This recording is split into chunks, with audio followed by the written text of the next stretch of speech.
gentlemen, welcome back to another episode of the Brick by Brick podcast. This is season 2, episode 3. My guest here, I have Brandon AKA AKaY Longshotz. I'll let him introduce himself in a moment, and during the introduction, as always, we will ask him what the green wall and what OpTic gaming mean to him. Go ahead, Brandon. What's going on, guys? It's Brandon. As Miles said, AKaY Longshotz. That's what I've been going by since about Black Ops 1. I guess a little bit about me. I am currently a college student. I'm 20 years old. I go to James Madison University all the way out in Virginia. The time zone was fun to set up this podcast, but I'm glad to be on and have some fun and talk about the green wall because it means a lot to me and been following them for a long time. How long? So my earliest, I guess, memory, quote unquote, about the green wall would be probably back 2014, 2015, Advanced Warfare, Black Ops 3. A buddy of mine who was my neighbor at the time, he was like, hey, I got to show you something. And I went down to his house and he showed me Scump's Black Ops 2 sweatbanding video. And I went home that night and I think I watched like 3 or 4 hours of just OpTic videos and like content videos, and rest is history now. I think that was somebody else's introduction to was the sweatbanding video. Really? Yeah, someone on season 1, I'm like 90% sure that was also their introduction, was the sweatbanding. I mean, iconic video. Like, oh yeah, definitely. That's definitely like a top 5 Scump video. Oh, no, probably no a doubt. top Like, 3. I mean, even probably in views, like view count, it's top 5. You'd have to go look at that. So I would look at it, but like I wouldn't be surprised. Mm-hmm. Like over the years, it's crazy. Yeah. And like especially with how many people would like get introduced to OpTic by just watching like old Scump videos, I wouldn't be surprised if that's like how many views it still articulates to this day. It's weird to me. Like I always looked at Nadeshot as kind of like everyone's introduction. And I think while he was on OpTic in, 2000, let's say 11 through like 15, he was kind of the face of OpTic outside of Hex, of course. But over the years, like the more people I talked to, like it's definitely Scumpy was most people's introduction. Like Scump is after Hex, like Scump is OpTic.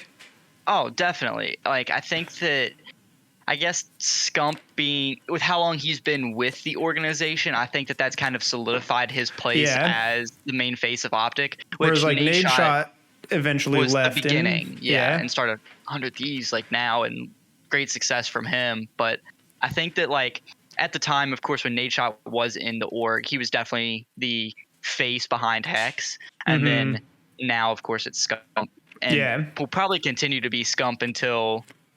I don't see OpTic. I never see OpTic dying again. I don't see anybody replacing Scump.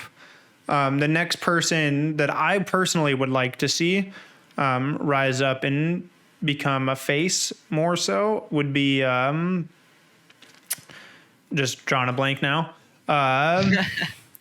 TP. Yeah, TP is. I drew a blank because in the back of my head I went from TP to Hitch. And then I was like, oh, Hitch. Yeah, that would make more sense. Who was I thinking of first? Both of them, really.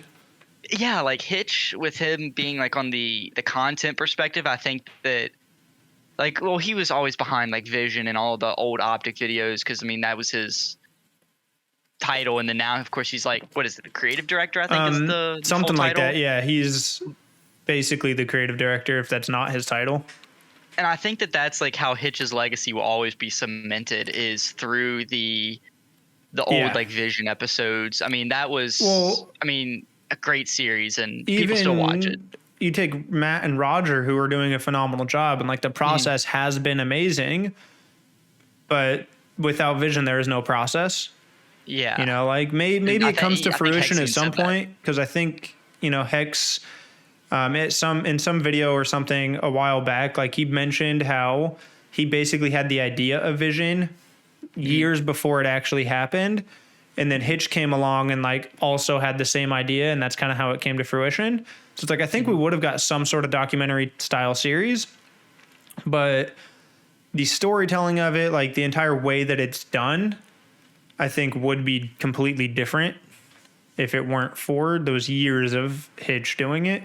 And it kind of established like the kind of like one man show of it, where it's like, you know, the best way to get a story told a certain way is like, you know, keep the amount of people involved limited. I definitely agree. I think that like Vision, of course, did articulate like tons of views, and I'm pretty sure it still has more views than the average episode of Roger and Matt's Process. But like For now. Vision, yeah, for now, and I'm pretty sure we will see that expand once, especially with the state of COD right now. I think, and I'm sure we'll talk about that later. This year with the combination of Hitch being creative director, and then Matt and Roger having, you know, a couple years of doing this under their belt, and then just funneling resources from Envy. Like, I think that this year we will see Process explode. I'm hoping so. I think with, of course, OpTic Halo and OpTic Valorant. Yeah, I would say we've already picked up 2 other esports teams. Yeah, and like, it's starting to feel like OpTic is again. I think that what let Vision expand and continue on so like far was the fact that they had, well, one, they had all these different teams. They had CS at the time. They had Gears, Halo, Gears, everything, and they also PUBG even had for a minute. With HiPoc, yeah, they did. I remember HiPoc. But they also had the team house, the Scuff House, and then 60/50. And it was all like that whole combination allowed you to have so many opportunities for content.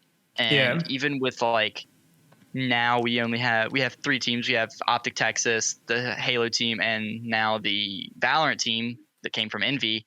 I'm hoping that we will see more content like in the future. And I mean, we're still getting like the OpTic podcast and everything. I think a big part of that is, I mean, obviously the financial and like the resources that Envy provide, but also, you know, pretty much all these people are in the same area of Texas. They now have the Arlington Stadium. I think everything is headed in the right direction for them. I'm excited. Even though I don't watch nearly as much as I used to. Like, most of my time that used to be spent watching content is now making content. Like, I'm constantly editing. This year's been really good so far. I already have a video scheduled for this Friday, and I have 2 more to edit that will get me through the middle of March. So awesome. For the first time ever, I'm actually ahead on content. As of the time of this recording, I have 2 episodes already recorded. One's fully edited and ready to go. The other one's in the works. Just trying to stay ahead of content for the first time ever. Hey, that's always good. Staying ahead like on 3 years of practice finally coming together to make me hopefully, you know, not suck this year. I mean, and I definitely think like the influence that we see from like, of course, as we were kids watching OpTic and then growing up to now, it lets us be able to do things that we never thought we would be able to do. We always dreamed about, you know, being a pro player or making content. And then now you are continuing on and being able to do that. I mean, finding some success. And it is weird too, because it's completely different content that I would have thought that I would have been making. Like if I would have had all, you know, the equipment to do it, I would have definitely been doing sniper montages. Like that was my introduction to OpTic. Like I started as a sniper, Modern Warfare 2, like D-Treats, Apostle, Predator, like Legends in the sniping scene was my introduction. And that's what I was trying to do, was like gameplay commentaries and sniper montages. Definitely couldn't do that nowadays because of skill-based matchmaking. Like, and especially like the way that content is shifting, it's all about having that. It's not like, even like I think when Pomage dropped the Catalyst 4, it didn't do as well as I was hoping it would. It didn't do as like, because the style of content has shifted away from montages to high skill gameplay videos, which really it sucks. It pains me inside because I'm such a big fan of sniping. And if you look for the last like 3 or 4 years at just like Call of Duty sniper montage or something like that, if you type that into YouTube, most of your page will be filled up by what's his name, Kaiser, I think. I think that's you'll right. see some phase stuff because they're huge, obviously. But like if I search it real quick, like pretty sure. So Pomage, Dubstep, Kaiser. Yep, this guy. And I do actually think he does a really good job. I like his. I think a lot of montages are over edited. Mm-hmm. I'm not a fan of the over edited montage style that kind of took over the scene. It takes away from the the gameplay. Yeah. Rather than it's more you're trying to make it cinematic and make it look like a movie. And I think that there is a really good balance of this. I think one of the number one examples of bringing cinematography into a montage, but keeping the actual editing and flow of clips pretty simple was Catalyst 3.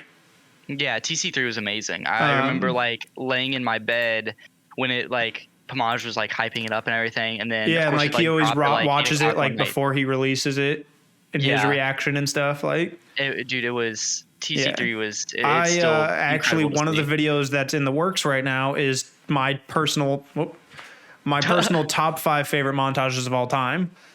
Yeah, so that'll be. It'll be my first time making a top 5 video or anything like that. Definitely trying to do a couple of different things this year, but it was fun going and rewatching some old, the old montages. Yeah, and I think with sniping now with Warzone and I guess you could call it Caldera, we are starting to see the era of sniping advance a little bit. People are trick shotting for wins and battle royales rather than pub stomping 6v6 TDM. Yeah, and the feeds are becoming squad wipes. Mm-hmm. There is no more 6 on, 7 on, 8 on, or whatever. Mm-hmm. It's squad wipe, 4 bullets or something or maybe 1v8. You take out 2 squads. So there is definitely that transition. I'm not a fan of Warzone at all. I don't watch any gameplay on it or montages. I think it is the worst battle royale of all time. Mm-hmm. I think it's getting back into Apex. I think Warzone's only success was the first year before we started to introduce the Cold War stuff, and now the world Vanguard stuff. Yeah, I just think Warzone doesn't. I think what sets Warzone and separates it from Apex and Fortnite and the other battle royales like PUBG, I guess you could even consider, is Warzone doesn't change as much as those other battle royales. The gameplay doesn't change. I'll do you one better. Okay. Here's what separates it. It's not a battle royale.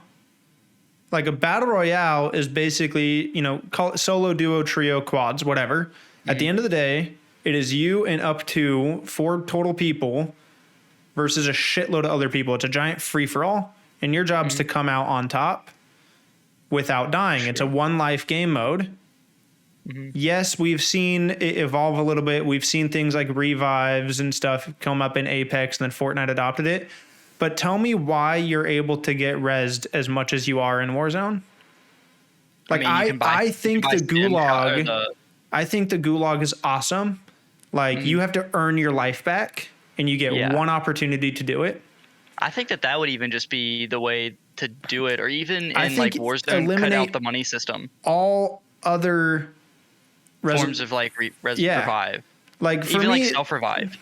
So you have self-res, you have the Gulag, you have buybacks, you have the supply run, you have jailbreak? Yeah, that's 5. I might even be missing one. Different ways to come back. Which means if you make a really dumb play, if you go solo drop it into the hottest area possible and you just get clapped, sorry, that was a stupid play on your part and you should be punished. And now you get to sit out for 15 minutes. Yeah, and I think also that, at the end of the game, why are there so many people left? You get in the last zone and it's most of the time there should be 2 to 4 squads left towards those last couple of zones. 20 to 30 people left. 50 people left, and it's what? It's literally taken the core of what makes a battle royale and turn it into a large scale team deathmatch. Because if you look at games like Apex, at least, which I think is the best battle royale, by the way. I've been meaning to get back into it, and I just haven't right now. I've loved grinding Apex the past 2 weeks, but the only way to get revived is you die. Someone has to pick up your banner or whatever. Your banner thing. Mm-hmm. And they have to take you to a res station. I think even that, even if they make even with the zone closing in, keep buybacks, but make it to where you have to go pick it up off their body. Yeah, like there needs to be some sort of punishment system for making a dumb play. Mm-hmm. Right? They're trying too hard to appease the casual audience rather than the competitive audience. And we talked about this in the last episode too. It's gone from, the core of the game again is to beat everybody out and prove that you were the best player or squad in that game. And it's turned into somehow winning has taken a backseat to high kill gameplays. Mm-hmm. So it's like you can drop 50 kills and get third place, and like that's still acceptable. Mm-hmm. Yeah, and that's like the goal the ultimate goal should be winning. Exactly. I think Blackout did the whole system great. I think Blackout was a much better battle royale. I didn't enjoy playing it. I hated the audio balance in it. Oh yeah, like definitely. That single-handedly is the reason I didn't like it. But I think it was a much better battle royale game. Oh, I wholeheartedly agree. It's definitely like in the top 4 of the battle royales. It's third behind or in front of Warzone being the 4th, which I would put going with if I were to rank all the battle royales that I've played, so not counting things like H1Z1. Mm-hmm. If we're talking, are we talking like good battle royales or like good competitive battle royales? So the 4 that I was looking at was Warzone, Blackout, Fortnite, and Apex. That was the 4 that I was looking at. If you want to include PUBG, go ahead. I'll include PUBG. I'll include Spellbreak too because I did play that for a little bit. Okay, I never played that, so I have no clue about that. It was very unique. I don't know if you've seen clips or gameplay on it. Was that the one with like where if you like died or something, you turned into a chicken? No, that was something else. What was that? That wasn't called? H1, was it? No, that wasn't H1. What was that? I don't. I've seen clips of it. I have no idea what game it is. As soon as you say it, I'll remember. But it's on YouTube search. Realm Royale, that's it. Realm Royale. Okay, I did play I played it for like a week. It was similar to Spellbreak. Spellbreak was basically like they introduced like spells and stuff. It was almost like hero shooter like, somewhat like Apex. But you would have 2 gauntlets, a left and a right gauntlet, and there was I think like 6 different power types. It's like earth, water, fire, basically, like a couple others. But it was super unique. Apostle, former OpTic Apostle, played a lot. He definitely, I feel like, helped put that game on the map. Mm-hmm. And definitely the reason I started playing it. But it was unique. It was a cool twist on the genre. But we'll go with the 4 you named, and then I'll throw PUBG in as well. Okay. I would put Apex as the best one.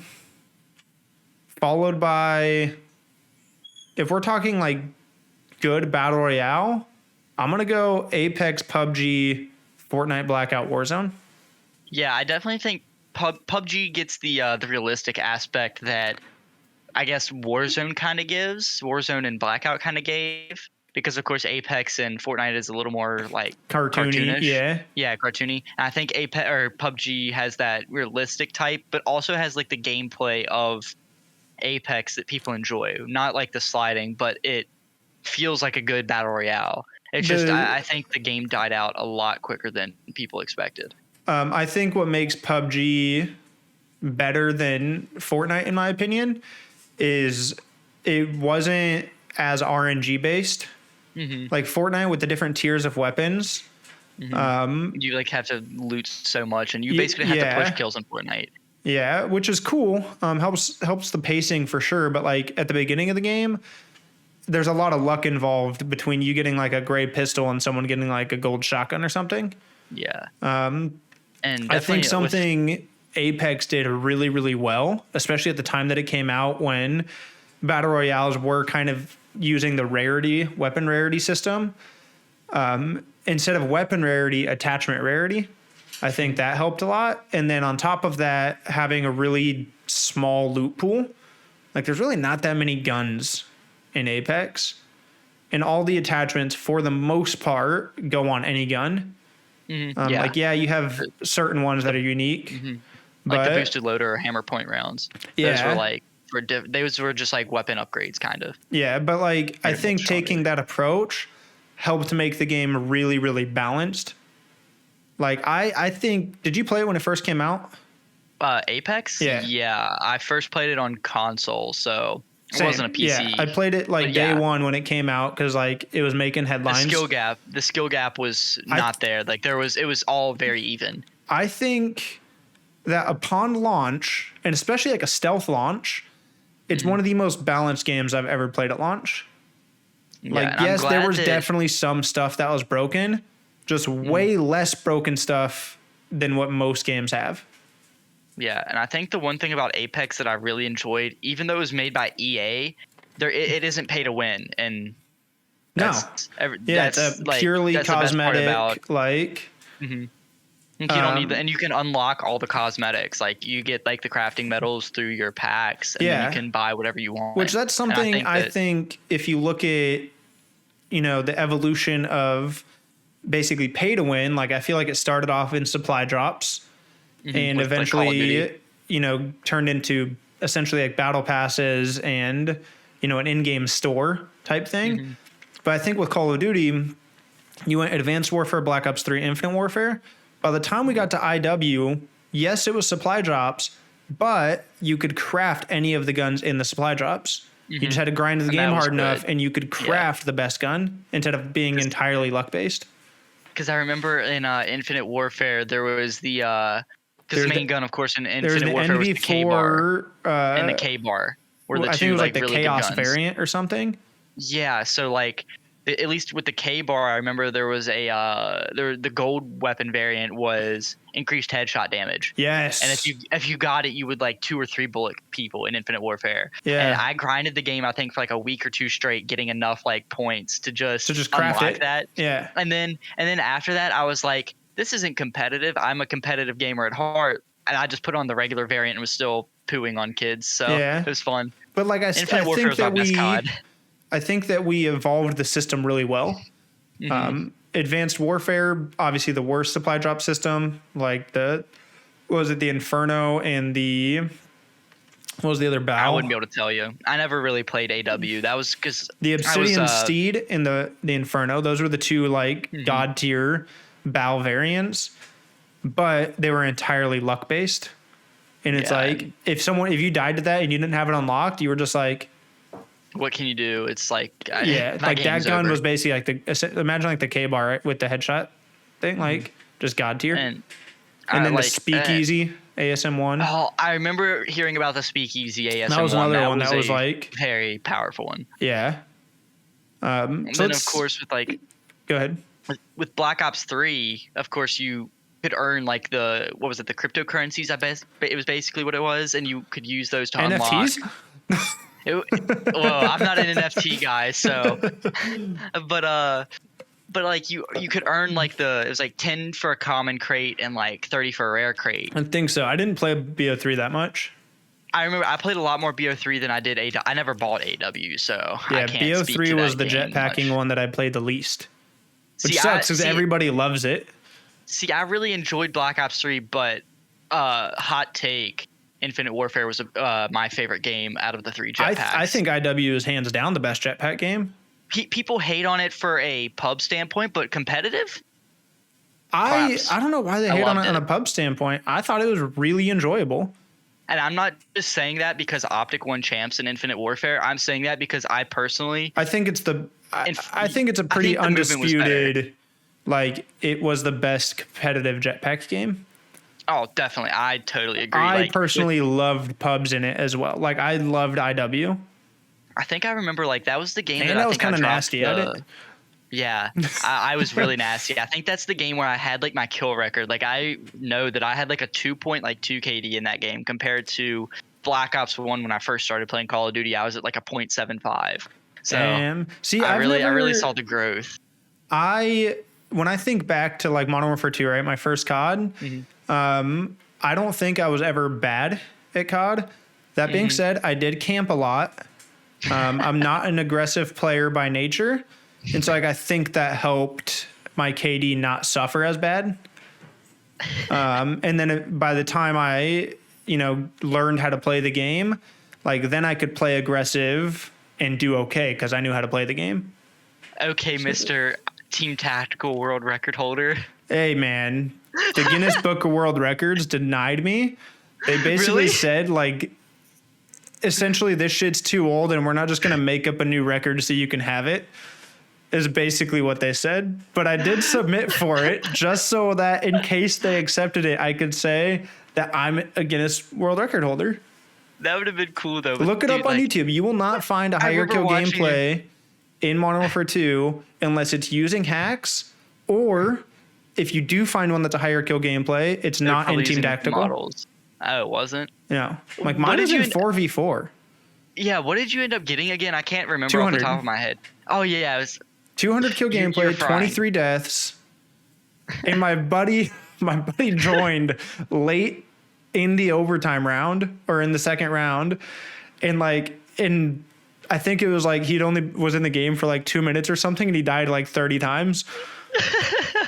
And my favorite thing about that gameplay is that every kill streak I called in got shot down instantly.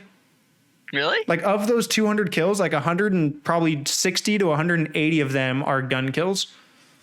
Dang. Yeah, like my kill streaks literally fine. just couldn't stay. Like they'd fly in, get like 3 kills, and then get taken down.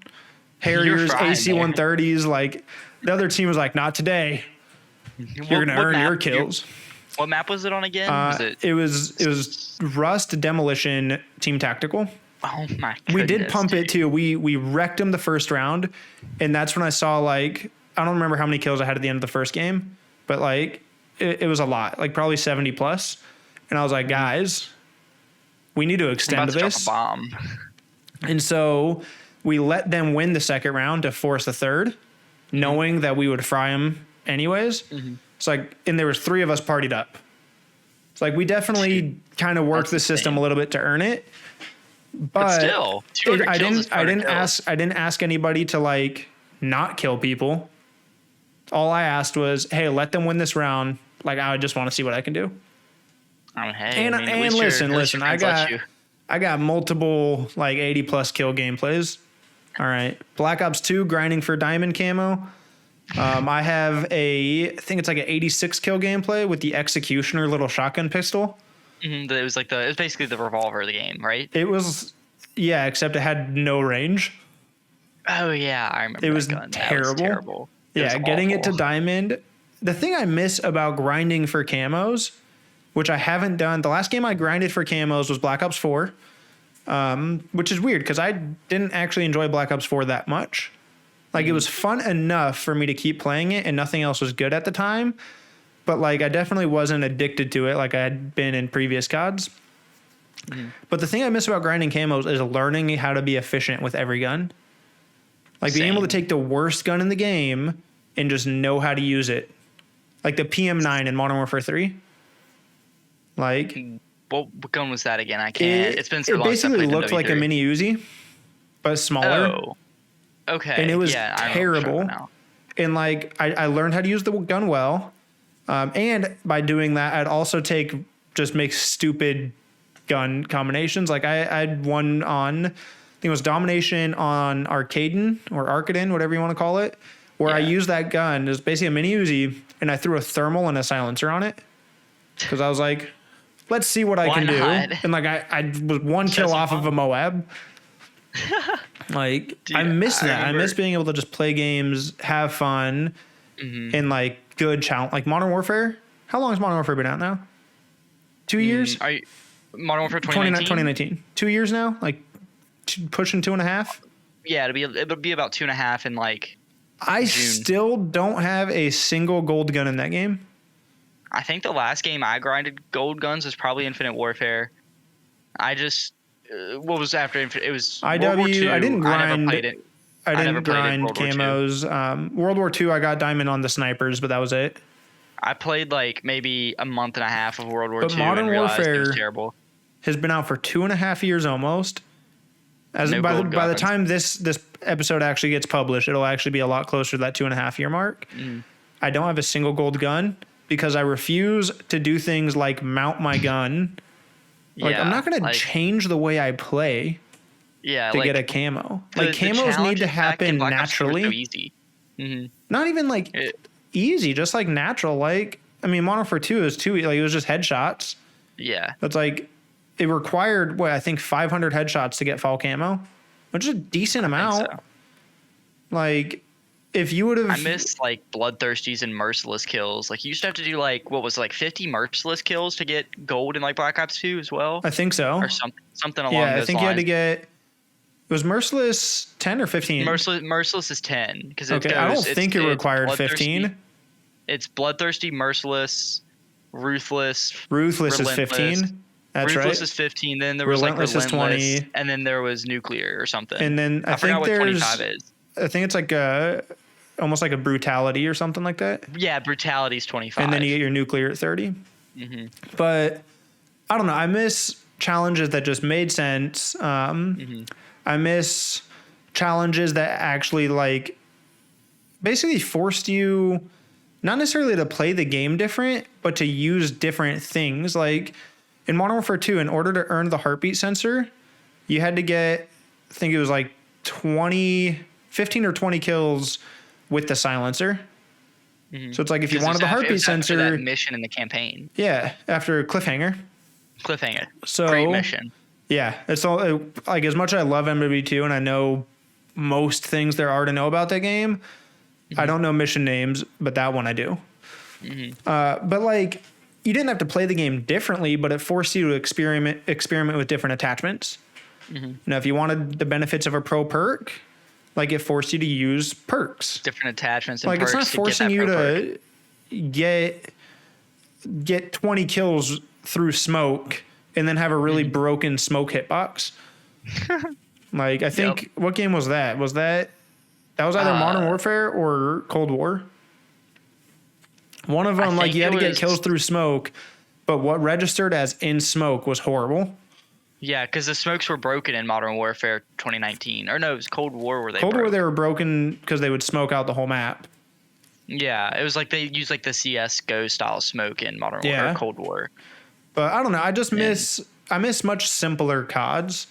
Yeah, I want to. That's why, like, when they announced, and I know we're about to talk about this, but like, COD being delayed to 2024 now, I'm really hoping that the one thing that I want back more than anything, and I know that 90% of the community want it back, is the pick 10 system. We want to get rid of all the attachments. There's too many attachments, too many gun combinations. It's annoying. Which is weird. We talked about this in last week too. Is like so the last guy that I had on here was Sean or Sporty Kid. Feel free to go watch that if you guys are listening or watching right now. But him and I think very similarly in our approach to games. We're very analytical, strategic players. And so by giving me 50 attachment options, it's great because now there's like more things you have to think about going into creating your class. The problem with that is there's too many now, and a lot of them do the same thing. So it's like, we need to scale it way, way, way back. I think like a pick 13 system, which I think is what they did in Black Ops 3. I think that would be good because I think 10's just a little too limited for today's day and age. But I think there needs to be basically a pick system. You know, the numbers can change. Make it 10 to 15, maybe 20, if you want to get a little crazy. Also bring back a way to counter trophy systems, you know, like an EMP grenade. Don't know how we got it once and never again. Never got it again. Yeah. Couldn't remember if it was in Advanced Warfare. We talked about that on the first episode. I think there was an EMP. Black Ops 2. Well, Black Ops 2 is when it had it for sure. Yeah. I just don't remember if AW had it. Like I said, I wouldn't be able to tell you. I think they did, but I don't remember. But I don't know. I've been playing Halo. That's been my grind lately. And I've been thinking about getting back into Apex. I'm pretty burnt out on Battle Royales, but I went back and was watching some of my old Apex clips, and like it's such a good game. Mm-hmm. Like, it's so good. And I think if you watch professional level gameplay, I think it is by far the most impressive and most technical and most difficult to master Battle Royale. Yeah, like there's like people, like the zone will be like very small, and there's like still like 8-9 teams left, and they're just all camping behind like a little rock jiggle, peeking and just trying to do some damage. It's just the hero shooter aspect brings a different element to it. If you look at, you know, most people, like especially people that play like League, or like StarCraft, like where there's all these different items that you have to know what they do. It basically brings an element of that to FPSs. Same with like Valorant, which we'll talk about in a minute, as well as like just knowing what people are capable of doing. And I don't know. I think hero shooters are awesome. I think Call of Duty just did them poorly. Yeah, because I really enjoyed specialists. I did at the same time, like seeing how kind of poor they were executed in COD. Like maybe COD's just not a game that has room for specialists. Yeah, like save it for other games, because I think like the futuristic aspect was fun though. Yeah, and like it was cool and it led to some hype moments. I just think we did them poorly. Mm-hmm. Like especially in competitive, I know that I guess it was Black Ops 4 when they kind of reworked Tempest to being like a 2-shot kill. Yeah, Black Ops 4 like, Dash was a much amazing with the Tempest. Better version of specialists versus Black Ops 3 and IW. Yeah, I think that what killed it with Black Ops 4 or Black Ops 3 and IW is the jetpack movement. I think the boots on the ground with specialist makes it so much better. Which I will always be a jetpack kid. I love jetpacks. I was going to ask. Speaking of which, I want another jetpack COD. I'm a boots on the ground guy, but I want another jetpack COD. Dude, jetpack CODs, the skill gap was there, and I love it. I think it's one of the reasons I was really good at IW is I knew how to exploit the movement really well, which is weird because in Halo, it's not there. Like I could crouch shoot and like dodge, duck, dip, dive, and dodge very well in IW, and somehow my movement is so basic in Halo. I don't understand. I'm like, these are the same hands that I played. IW. What rank are you in Halo? Well, they just got reset. I was low Onyx. Yeah, that's where I was at as well. I just did my placement matches last night, and I placed high plat 5. So we'll see what I grind to. I've never been good at Halo. This is the only Halo like I'm actually think I'm decent at. In Halo 5, let me rephrase that. This is the only Halo I'm good outside of SWAT. I'm good at SWAT. It's flicking and fast movements and just shooting straight. I play a lot of FPS games. I'm able to do those things. In Halo 5, I was a consistent Diamond 6 SWAT player. This game's the only game outside of SWAT that I'm actually above average at and not dog water. That being said, I think before I got into Onyx, I was playing around Diamond 6, and I think I am a Diamond 6 player. Like, I can tell when people are significantly better at the game than me and just understand Halo better. Well. Like I originally, when I first started, I played with a couple buddies, and one of my buddies, like I had to get buddies involved to move from Diamond 6 to Onyx. Like, like he was like an Onyx player, like he was insane. But me and my other friends were like, I think I got placed like plat 4, and then I grinded up solo all the way to Onyx, and I progressively saw and this is the first Halo game I've ever played. I placed in open. I think I placed Diamond after my placements and then grinded to Onyx. I grinded to Diamond 6, and then I had to hit up people I haven't played with since high school. So like, I was like, I can't solo grind into Onyx. I can't. And see, like, I think that with how much I was enjoying Halo since it was my first Halo, I think that that's what kind of allowed me to pursue that grind. I was like, I want to get to Onyx. This is what I want. And I did it. And I got like, I think I peaked like 1700 CCR or whatever. See, I peaked at like 1556. Like I said, low right Onyx. Over. Yeah. Or maybe it was like 1650. I don't remember. It's been like still pretty about good. a month since I played Halo. And I haven't played since then, but I definitely want to get back into it soon. And plus, I'm playing on like 80 FPS because my laptop is See, I play 60 FPS. Like I'm a console guy still. They just... I guess not just, it's been like a month or so. They got rid of geofiltering. Which I saw that. I don't like because like, so I'm in Northern California. I have basically 2 servers that I get like 20 to 30 ping on. There's a like Seattle server, and there's one that when I look on the map, it looks like it's around Bakersfield, which is like a couple hours north of LA. Both those servers. I know a guy from Bakersfield. Do you? It's pretty cool. Yeah. Bakersfield, there's nothing out there. It's like farming land. It's the armpit of California. It's terrible. Ask your buddy. I will almost promise he will agree. I'll have to ask him. now, since there's no geofiltering, I consistently get like 50 to 60 ping minimum and then up to like 90. And like I look at my, I have a NetDuma router. I have a Netgear router with NetDuma software. Yeah. Dogs want to get out of the room. Gotta love your pooshes. When I look at it, I'm literally connecting, the closest server I've been connecting to is the Texas one. Really? I'm like, I get, like, the reason they banned a geofiltering was so that if there's a small amount of people online, it's not forcing someone from like Florida to connect all the way to the LA server to get in a game with me. But I'm like, looking up these locations. Also, I tweeted this last night. Like, why are there so few servers available? This is a AAA studio owned by Microsoft. Yeah. Why aren't there servers in like almost every single state? Yeah. So like the two closest to me, there's 2 servers in Boydton, Virginia, which is like I've connected to those servers. Yeah, that's weird. Yeah, I'm like, dude, there's one I can drive to it in 6 hours time. Mm-hmm. Why can't I connect to that server? Like, I literally I was geofiltering so that I would only connect to that one in Seattle so I could have good ping. And like, motherfucker, I'm in California. How many people live in this state? This is one of the most densely populated states in the country. Why not have a server in California? It's probably just there is one in California is the thing. But I'm like, one, why aren't there more? And two, you're telling me there's so few people playing your game that I have to be pushed all the way to like central US? That doesn't make sense to me. But I don't know. I mean, I don't code, so. I guess that, and I'm sure I know what your answer is here, but looking at the 3 games that were released together, Battlefield, Call of Duty, and Halo, which one's your favorite? Obviously Halo, hands down.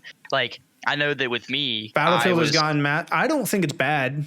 I just haven't just played it that much because I'm enjoying Halo so much. Like with Call of Duty, of course, I think I talked to you a little bit about it, like outside of the podcast, but I was like part of the JMU Call of Duty team. I was helping coach. Yeah. And then we discovered how bad the game was, and we were like, we're just not going to play. So we all were just like, whatever, have fun. I did, like last week, I played a little bit of Splitgate again because I went. Dude, I haven't played Splitgate since so long. I'm kind of nasty at Halo right now. I want to know if that'll carry into Splitgate. Like, am I nastier at Splitgate now that I've played Halo? I'm not. My sensitivity settings are completely different. They're much faster in Splitgate because of the portaling system. But I did thank you because we were grinding takedown for a minute there. Dude, we were. And my Splitgate videos actually did pretty well. I was getting like 500 plus views on my few Splitgate videos. And I think the reason that like Splitgate was so popular was it came out right before Halo Infinite, and it kind of had the feel. It had the feel of Halo and Portal, and it was like a way for people to like get back into the feel of Halo prior to Halo coming out. Yeah, and I gotta say, I enjoyed it. I love Splitgate. I'm a big fan of those guys. Their downfall is just not having that much content available. Mm-hmm. One second, I'm gonna let my dogs out of the room. All right. Yeah, their downfall is not having a ton of content. But I think their potential rise again will be when the current handful of games start dying off, if they can get a full release together, maybe leading into summer or so, or 2023. With Call of Duty being not skipping a year. Yeah, like that could help them. See, I think what is going to probably hurt Splitgate is Halo has, of course, this whole like HCS league set up, and people are going to want to compete in a game where they can earn money. And Splitgate really doesn't have any of that, and I think they have the main issue. An esports thing, it's just not as established, and it doesn't hold. Almost no title holds the weight in history that Halo does. Mm-hmm. When it comes to esports. I mean, Halo's tons of fun. I love the game. Let's bring things back a little bit to a little bit more OpTic oriented. One, by the time this goes out, the major will have finished. This will probably be leading into major 2, but with major 1 right around the corner. Are you attending? I sadly cannot. Being a college student kind of causes a lot of issues with being able to travel, and also having to spend a lot of money for traveling. I definitely cannot afford this trip. Yeah. The only reason I'm throwing it on the credit cards, which I should not be doing, but I look at it as like I've been waiting 3 years for like the OpTic opener. I really regret not going to HCS Raleigh when it was a thing, because Raleigh's only like a four-hour drive from me. That's not bad. And what my plan was going to be is like drive down on a Sunday and then just skip classes on Monday. Because I think what it was HCS Raleigh was in January, if I'm correct. I think so. Right? It was, I'm pretty sure I would have like traveled to Raleigh on like either like a Saturday or a Sunday and been there for Championship Sunday. And I would have had to like come straight back and move into college for the semester. So it would have just been a lot of stuff. Damn. But the plan is to try to go to some type of LAN events soon. Have you been to any? I just never. Okay. And like I've always watched everything from home. I've continued to watch it. But I know that recently on the Rainbow Six live stream for the Pro League, they just announced a major that's supposed to be coming to the United States at some point. So I'm hopefully going to try to go to that, because Rainbow Six has also been a big game, but I'm going to try to find something to go to at some point. I view Rainbow Six from afar. I have a lot of respect for it. Just like not completely up my alley. I did play it a decent amount because I loved Rainbow Six Vegas 1 and 2. Those are like my first like real FPS games. So when Siege came out, I bought it and I didn't play it for a year because not a single friend had it. And then all my friends got it like almost at the 1 year anniversary. And I was like, well, Operation Health. I have owned this game for a year now. I guess I can finally play it. Dude, I love Siege, man. Fun fact for those that may or may not be familiar, but Siege was not supposed to happen. Or maybe it was. I don't know. Before Siege, they actually had a trailer for Rainbow Six Patriots, which is the game I was hyped for because it was basically, it was going to be very similar to Rainbow Six Vegas, supposedly, but much better. And then that project died and we got Siege instead. I remember playing Vegas 2, but then I got That was my Siege. FPS grind before Modern Warfare 2. Yeah. I got Siege, like my buddy, shout out Patrick, my guy. He was like, yo, you got to try this new game. Him and one of his buddies from up in New York, they were like, you got to try out Siege. And I was like, what is it? He's like, it's very tactical pace. Come play it. And I was like, all right. So I went to GameStop like I think 2 or 3 days later, back when GameStop was still a prominent thing. Yep. And I picked up Siege for like $60. I got the year pass, came with like all the year one operators. So I was very happy with that. Got the game and instantly became better than them. And I was like, let's go. They've been playing this game for like 6 months. And I went from like, I placed like gold and they were like silver. So I had some friends, well, I guess it was like a friend had some friends and they played it and they're pretty good at most of the games. They're actually a really good PUBG squad, but they don't play a ton of ranked play. Like they're not super competitive guys. But when I finally came in, that's kind of how I was. Like most rounds, like I would either be cold or like I would just smoke people. And like I was a very like fast paced player in the game. Yeah. Very fast paced. Yep. I would basically just rush and like I had good enough headshot accuracy. I have a few clips of me just pop, 5-piecing people. I have to go back and find some of my I never clips really played that game ranked, which I know changed things entirely. They always do. Ranked is tough. The one game that I wish I would have pursued ranked more is Apex. Played it from day one up until basically the Modern Warfare beta. And that was like right when ranked came out for Apex. It came out like I think a month or two prior to the Modern Warfare 2019 beta. Played it. We had a solid squad. Like we were actually pretty solid. And we got up to gold 2. It was a cakewalk. Like I don't think we actually met our challenge. But then Modern Warfare came out, so we all just kind of bounced over. And I'm like, I wish we would have just played it more so I would have actually known where my skill level was at the time. Because it has the same, it's gold, bronze, silver, gold, platinum, diamond, predator. And then there's Apex Predator, which is top 750. Okay. So right now, realistically, I think, 3. like I said, I was gold 2 and like we were still cakewalking. So I think realistically, I was probably like whatever division is above that. Is it Platinum. Platinum? Yeah. I was probably a platinum, maybe like a diamond player. I don't know. And I think the one thing that I really enjoy about Apex Ranked is they have an entry cost to play.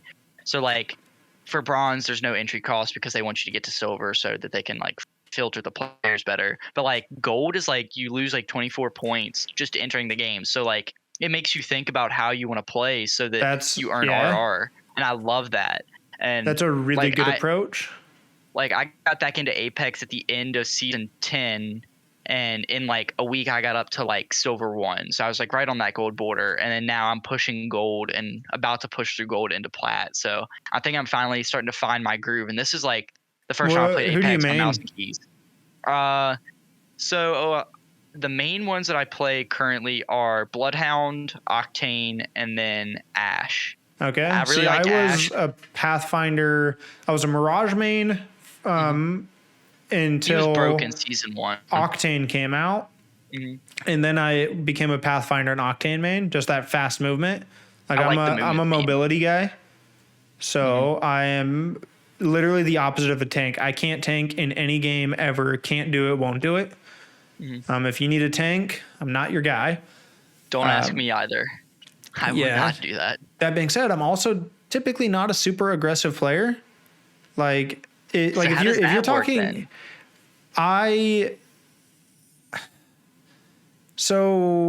okay. How do you play any MOBAs like League or Smite or anything? I do play a little bit of League, yeah. So gameplay style, granted, I don't play MOBAs, but when I do, like if I were any good, I would primarily be like probably an assassin player or a jungler. Okay.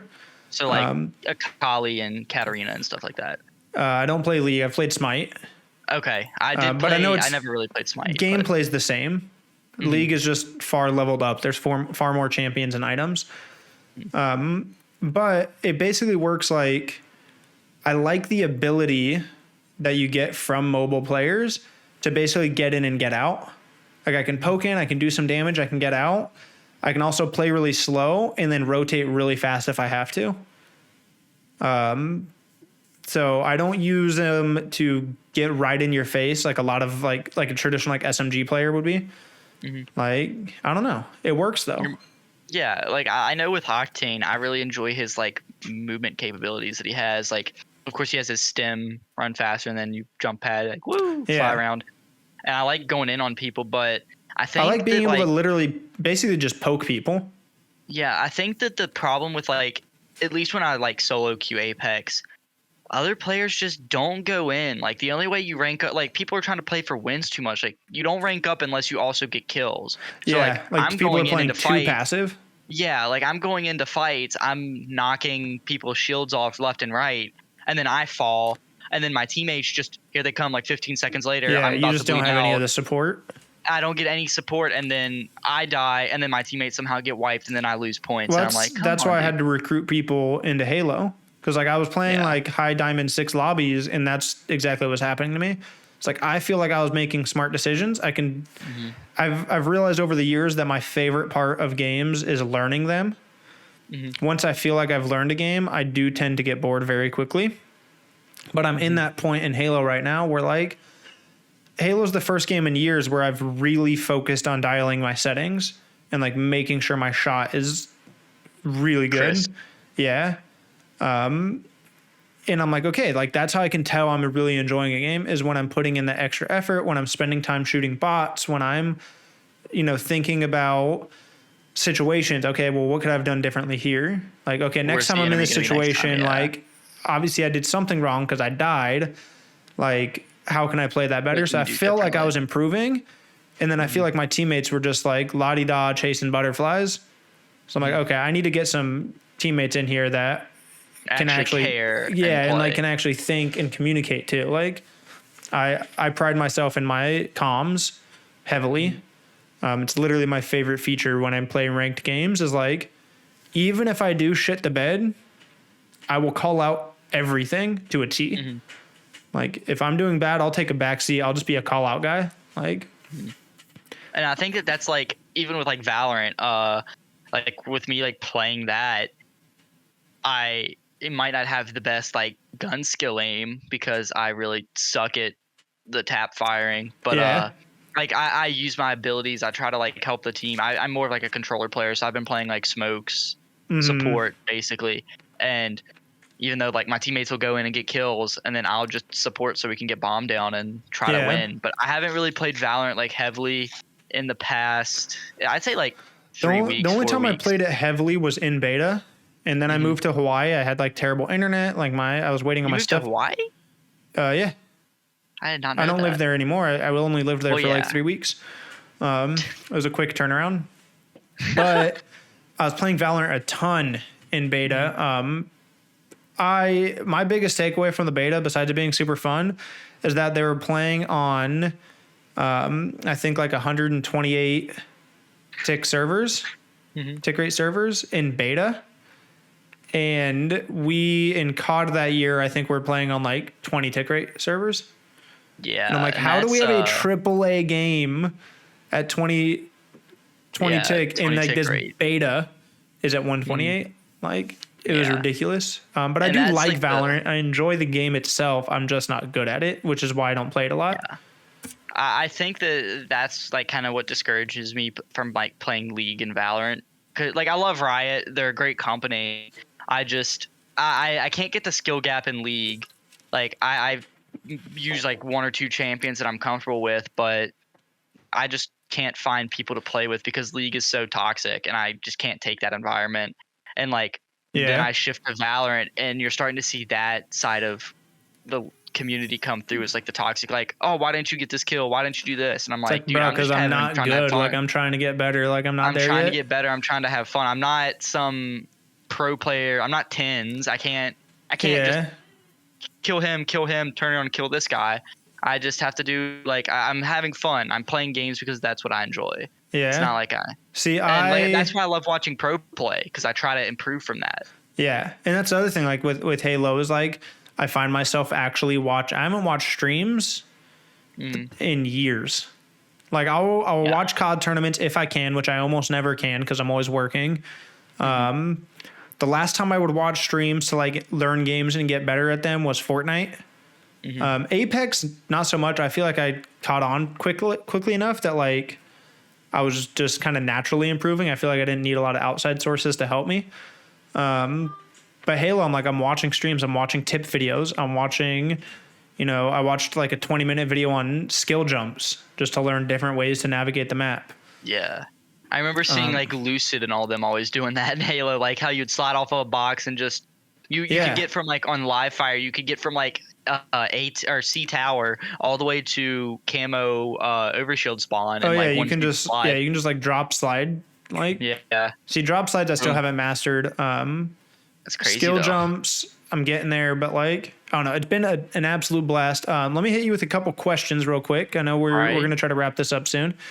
One, who's your favorite member of OpTic? Current and all time? Can't say Hex. Okay, so it's kind of doesn't have to be a player. It can be someone like Matt. So I'll give you like my top 3 or 4 or 5. Obviously Scump, because he's the guy who got me into OpTic. Yep. I still love watching TST, so I love Hitch, George, and Blake. They're my guys. I buy too much of their clothes. Yep. And then Pomage, obviously, I loved his content back in the day. He's really chill, and then sucks to see him not in OpTic. Hopefully he'll be back one day. Let me see. Shout out the boy Mixwell. He just announced today of recording this that he's back on the G2 Valorant roster. He got benched for a little bit. But that's probably my like top few. Good. If you could be involved, actually, let me rephrase this question. So I know you have done some casting type stuff. You've done some coaching type of stuff. You obviously are a fan of a lot of different esport games. If you could be involved in OpTic in any way, shape, or form, as a coach, as a pro player, content creator, behind the scenes guy, like you name it, what would you want to do for them and why? So, of course, I think, I worked for Evil Geniuses for a little bit with their Factor program as a freelance writer. There's the dude I forgot what his name is, but I follow him on Twitter, who does like the recaps of like the OpTic Texas stuff. He came in from Envy. I think his name's Sean McVay. Is that it? That might be a football coach. Hold on, I forgot what his exact name is, but I know he does like the writing recaps for like the games and like all of OpTic. I'd love to do something like that, or even just casting like tournaments, like you know how like they used to do like the Hitch does like the bot bashes. Yeah. That he used to do like where you cast the courage. I'd love to do that. That'd be awesome. See, for a little bit I said, I'd like to be a behind the scenes guy. But this year, I think I'm going to start streaming again. My number one thing would be to be able to host this podcast for OpTic. I think obviously I'm a big fan of my own show, but I think that's something that like no org is doing is this. Like this is literally a podcast to get to know the fans of OpTic. Like that's literally all it is at the end of the day is like, I want to get to know as many OpTic fans as possible. And I want anyone listening or watching to be able to get to know as many OpTic fans as possible and contribute to that family feeling that OpTic has. And then if you go to an event, you might actually know these people more than just like their online gamer tag or Twitter handle or whatever.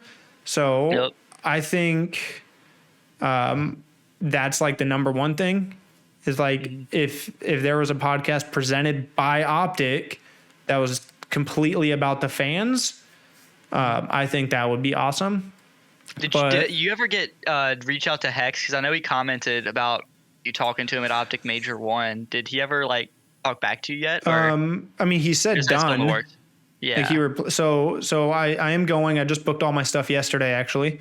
I booked the flight, booked the Airbnb.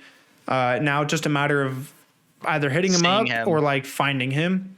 Yeah. Which I'm sure it'll happen. I'm trying to get some people to kind of ask some questions, like things that I should ask him. But the number one thing I'm going to ask him is basically like, what would it take to get a podcast like this That'd be cool, on OpTic? So that'll be cool. Homie. This year I'm supposed to have a few bigger guests, hopefully. Last year, my big learning thing was like just shoot your shot. You can't be afraid in this industry. You got to just go for it. Yeah. And you get a surprising amount of yeses. Like people I are willing asked to help out because D-Treats is my favorite all-time OpTic member, like favorite sniper of all time, best to ever touch the sticks in COD. He's interested in coming on. Just got to figure out when. Awesome. Tumors, I've tried getting him on because I think that'd just be hilarious. So yeah, shooting your shot, that's definitely been something I have learned. But the other thing I'd like to do is maybe streamer or content creator. I've found this year so far with how consistent I've been on content, I'm like, man, I think I'm going to get back into streaming and do it consistently. I don't know. It always changes when I go to, like, every time I'm at an event, I want to be a cameraman. Like at the events, I'm like I have, what Hitch did. Yeah. Like literally all I want to do is be a camera guy. But outside of the events, I always find myself coming back to streaming and stuff. Like content creation. I experienced for the first time last year at Champs, Zodiac actually was like, "Oh wait, you're Astro?" And I was like, "Yeah." That's cool. And yeah, like it was super cool. I was like, I didn't necessarily get directly recognized in public, but like he knew who I was. Yeah. After I said it or whatever. And I'm like, I want more of that. Plus, I think I have get the adrenaline. Some really cool ideas. Like if I were really big, I think I have some incredible ideas to engage with people. That's awesome. So, and that's like the big thing. Like you just gotta think of stuff out of the box that normal people wouldn't think of. You gotta have like that creative mindset. I struggle with that, but like there's one particular idea that I'm like, I'm going to be pissed if somebody beats me to it. Like I will literally go back into my Trello and find when I first made the card to be like, I thought of that. That's mine. Happen. You gotta get a patent on that idea. I do. I really do. Let's talk real quick on a couple of the hot topics. We talked about it a little bit earlier, but no COD 2023 that was just announced. Bless up for that. I'm happy. I would love if they would just give me Modern Warfare 2 remastered that year. You're not making a COD anyway, so just give it. Just don't listen. Just give it to me. That's all I want. But ultimately, I think it'll be a really good thing, especially knowing that Treyarch will be the 2024 release. Yeah. Giving them some extra time. So my big hopes for that would be, at least one thing that I think would be really cool is since this next COD is supposed to be called Modern Warfare 2, if they release that plus Modern Warfare Remastered, I think that'd be cool. But the big thing that I'm excited for about 2024 is, with how big of a flop Vanguard Zombies was, I'm really hoping we get a awesome kickoff for Zombies in 2024, because I love Zombies. See, I'm not a huge zombie guy, but I know that it's one of the biggest parts of Call of Duty. So I'll agree with you on that. I think that we will, for the first time, 100% get ranked play at launch. If you look at the studios that Microsoft has bought, any of the more competitive ones, that's basically been like one of their number one things. Like almost all these games have launched ranked play ready. So assuming the whole acquisition is completely finalized by then, I think that we'll get ranked play at launch. That'd be amazing.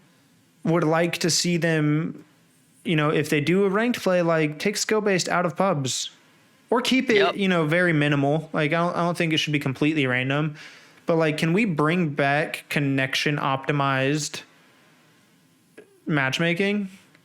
I enjoyed that because like that's where you got the pub stomping. Like that's where Sweat Bandit came from. Sweat Bandit 80, right? Was like it 88 or 82 and 0? I think it was 88. I think it was 88. I think it was 80 and 0. Or maybe it was 88. I think you're right. I think it was 88. I'm gonna check. But just so I'm not stupid. I think he put a video out last year or within the last 2 years where he reacted to that video, and he even said like that'll never happen again. Even though Scump is one of the best players to touch Call of Duty, it'll never happen again because of skill-based matchmaking. Like, you're just not going to be able to play a lobby where these guys aren't shooting you back anymore. It was 88 no. And like, that's where, like sniper montages, like I think one of the reasons that they've died off is not just because of Warzone and things shifting towards battle royales, but like we haven't had a game that was enjoyable to snipe in a few years. Yeah. And on top of that, like as much as you love sniping, as much as you love the game, like it is frustrating to run around with the sniper. And even if you are good, like now you're having to play against super sweats. Like, bro, I'm just trying to chill and hit some clips. Yeah. Like that's what I enjoyed about Call of Duty was like I'd come back home from getting off at school at like 3:25. I'd come home, sit down by 4 o'clock, and I was sitting in a old like wooden dining room chair because I didn't have like one of my favorites. So that was me on like Black Ops 2, and I had it like the perfect distance. My bed was behind me, and I'd kick it back to like recline on just its back 2 legs. Perfect gaming position. Like I had to, because I didn't have a TV in my room. I used like our upstairs living room where my mom watched TV a lot of the time. So I had like 2 hours until she got home from work to play any video game I want. And then she said, "Get off the TV. I'm watching my TV shows." So watching Grey's Anatomy. No, she was a Young and the Restless person. Okay. Good old soap operas. Gotta love those things. But yeah, I had like 2.5, 3 hours where I would just play Call of Duty sitting in a wooden chair. I'd stand up and my like backside was like very like numb. Yeah. Just from the old dining room table. Well, like, and on top of that too, it's like the pub stop. I mean, FaZe put it on their Instagram a while back. Like, it was a screenshot of the Christmas Noobs Black Ops 2 like message of the day that basically said, try to take it easy on the Christmas noobs, but we know you won't. It's like, this is a company that used to advertise Christmas noobs in the game. I was one of those kids. Like, I looked forward to that. Everyone did. Anyone that got the game in the first week loved Christmas noobs. It's like you had 2 months of experience on these guys and you just annihilated them. And on top of that, like, that's where in-game rivalries were formed. That's where friendships were formed. Like the trash talk. Everyone reminisces about those toxic MW2 lobbies. I think one thing almost above all else needs to return, and that's persistent game lobbies. No more disbanding the lobbies after every match. Yeah. Because like I met one of my best friends. I met one of my best friends in a Black Ops 1 lobby. We were playing Team Tactical Black Ops 1, and I met him on a game of Nuketown. And we still talk to this day. Yeah. I'm like, you're taking that away from people. And on top of that, the opposite of that, like these in-game rivalries where maybe you're in the lobby with the same handful of people and only a couple people switch out for 4, 5, 6 games in a row. And like maybe you completely annihilate them. And then the next game they're like, oh dude, I got your number. Like this one's mine. Like you think you're good. Let me show you. And maybe they get you that time, but then you roll back the next round. Rust. Yeah. Like there's just so much that came out of persistent game lobbies. And I think the reason that we see disbanding happen is because of skill-based. It gets constantly analyzing to like get you in the most accurate skill-based lobby. And my fear is that they're doing it for a reason. Obviously their numbers, their analytics have to show that this is good. They probably get higher player retention. They probably get people playing for longer sessions because of this. But like, bro, can I be in charge of my sweat lobbies? Can I go play pubs when I'm tired of playing ranked? And then when I get too bored playing pubs, I can go play ranked. And on top of that, I think, like we talked about earlier, we need to scale the game back and make it a lot more simple, which I think will also help make the game more transitional between casual and competitive player. Definitely. Like, you have so many attachments, so many things going on in the game now that like by the time you touch ranked play or any of these, game battles or you name it, you're playing with like 90% of the game banned. And it's like, as a casual player, you might have your perfect class setup and then come find out that you can't use. Sucks. Yeah. You can only use like 2 of your 50 attachments. You go, well, shit, now I'm terrible. And I think that that's like the thing, especially like we're catering to new players of the game. And I think that the amount of like different attachments that you can have in a game is causing a lot of issues for like those people who want to try to get into Call of Duty, but then they come in, they open up their MP40 class and they see 50 different attachments and they're like, it's overwhelming. What am I supposed to put on my gun? I don't know what I'm supposed to do in this situation. Like there's like 17 Valorant, different barrels. Yeah. Or it's like, give us, just 2 to 3 attachments per slot. I think what's awesome I think one thing Vanguard's done really well is how many slots there are. I think their downfall is having so many attachments per slots. Like I think on like the like ARs, sites. I think you have like literally like 20 to 30 different sights. Yeah. Like give me like 4 sites. Give me like a red dot. Give me like an ACOG. A reflex. Give me, for the love of God, bring back the thermal hybrid from Ghost. Oh yeah, that was amazing. Please, like, bring back. You think the, smokes are an issue? I'll tell you how to fix smokes. Give me a thermal hybrid. Oh bring my back God! The little like I guess the elo sight. Yeah, it's like basically like a red dot. Yeah. But super with minimal. The whole circle, yeah. I loved that thing. That was amazing. Like, give me some version of a red dot. Give me an ACOG. Give me a hybrid. That might be it. You need like 6 sights, and that's all you need. Yeah, that might be it. You need a foregrip, a vertical grip, and maybe a quick draw grip, and that's all you need. Yeah, you need something that gives you vertical control, horizontal control, speed, and speed control, and that's all. Like you don't need. Like one that does this. Give no stock for speed, maybe a stock for like increased strafing movement, and 1 stock for increased accuracy. And then something that affects recoil or something. And that's it. Magazines. Give me a big mag. Give me a fast mag. Give me a short mag that has like less, but you can reload quicker. Or sleight of hand mag. Well, that fast mags. Oh, fast mags. My bad. Fast mags, extended like mags. Maybe 2 extended mags, maybe. Yeah. Maybe like a medium and like an actual drum mag. Did we just create the best Call of Duty game ever? We are. Give me. Let's keep it going. Okay, so we have stocks, we have magazines, we have barrel attachments, barrels. Give me long range barrel, stock short range barrel, short for speed, long for range. Yeah, that's all you need. Like barrel attachments. Give me a silencer. I don't think you need flash hider. Okay, or compressor or something. Yeah, that like a muzzle recoil.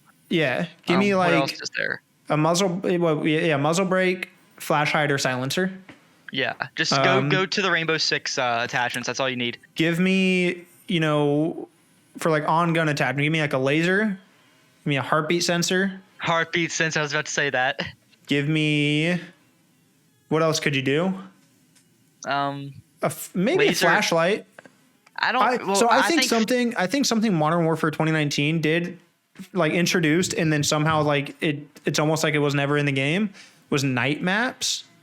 Yeah, like, it was a big part of the beta, but I feel like when the full release came out, you got them 1 out of 50 games. Yeah, but people just didn't enjoy it. Give me like a night vision sight. I think night mode's awesome. Like, I literally loved the night maps. Give me like maybe a night vision sight, maybe like a flashlight, and like maybe the flashlight can kind of blind people at close range. I don't know. Like, give me something something like that.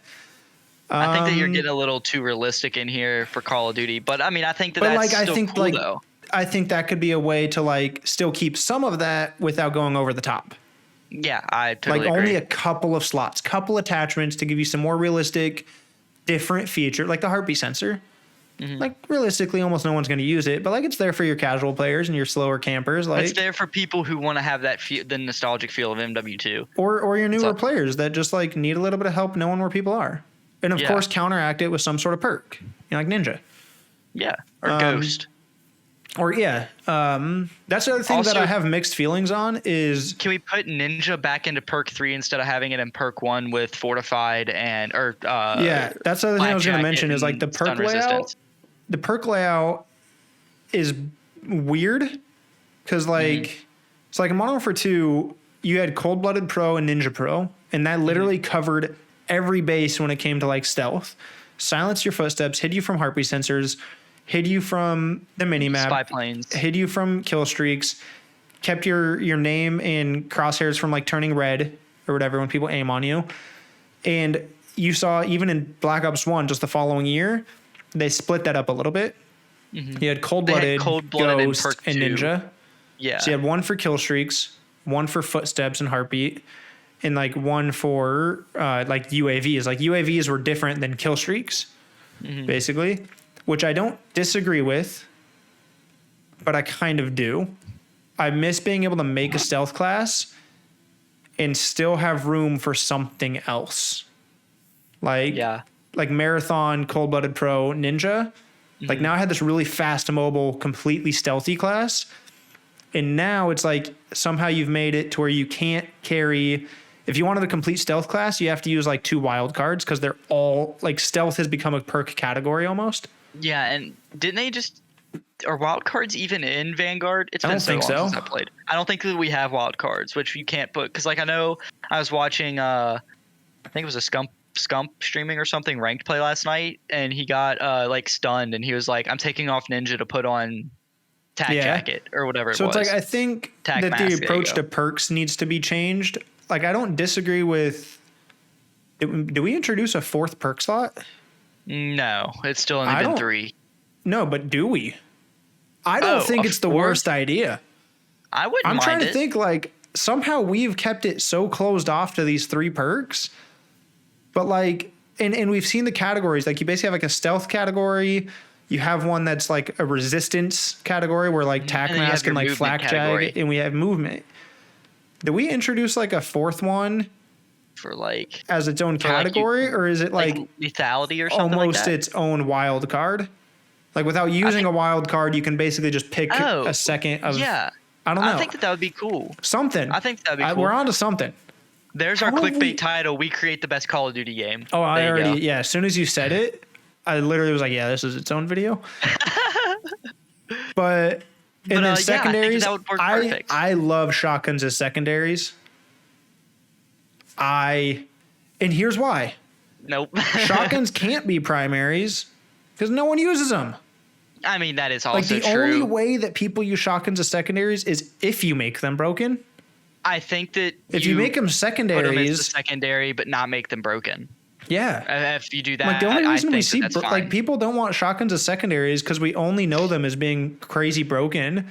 Yep. It's like they're only broken because they have to be in order to compete with ARs and SMGs. Yep. So just make them not broken. Let me use it as a secondary. And then I can have like a tanky stacked shotgun, or I can have something like a pistol. It's a really fast and quick draw. I think for equipment, Lethals and tacticals, I think is fine. You need a frag, a Semtex, and frag, Semtex, C4. I enjoyed C4 because you C4, could make some funny plays with that. Claymores. I think you only need one type of Claymore, like a Bouncing Betty or a Claymore, or like. I think we keep Call of Duty back in. I think you just need like one of those. Present day. I like present day. I think it should. I agree. It shouldn't go any further than Vietnam. I enjoyed like Black Ops 1, which was Vietnam. So I think that would be cool. That's like the old, like Cold War. Cold War in Vietnam's like the oldest I'm comfortable going. Yeah. Screw World War II. Stop doing it. Yeah, get World War II out of here. I think it's one thing I think is crazy is we are 3 years from 2025. And look at Black Ops 2. And Black Ops 2 was 2025. Yeah. It's crazy. We're not even close to what Black Ops 2 predicted. At least I don't think we are. You don't know that. You're not in the military. Crim6 knows. He has the goggles to prove it. Crim6 knows. Oh, that guy. But what a troll. I think, frag, Semtex, Claymore, C4, throwing knife, of course, or Tomahawk, something like that. Yeah, because Tomahawk plays like cross the map Tomahawks on Summit and Black Ops 1. Yep. That was so much fun. I don't know. They're just they're fun for like your clowny players that like to just goof off and stuff. Like, Riot Shields. Like, I hate them, but like, I was literally just doing that like a couple months ago when everyone hopped back on MW2 December 21st. I forgot about that. I didn't have my 360 with me. It's backwards compatible. I didn't have the game case or the game. Oh, the physical game? Yeah. That game literally lives in my Xbox. Because I buy everything digitally, so like that physical copy lives in the Xbox. Silent shotting, bring back, I think we should have a Riot Shield. Like, I hate them, but like they're fun for those trolly like gameplays and stuff. Yeah. Launchers, I think just give us like two or three launchers. Give us one that only locks onto like kill streaks, like a Stinger. And then an RPG. Give us a free fire, like a RPG. And like maybe like a javelin that can do both, but like takes a little longer to use it. And then pistols go back to like the flash, 1911. Smoke, tack insert, trophy, EMP. Yeah. Okay, so the question is, do we get rid of field upgrades then?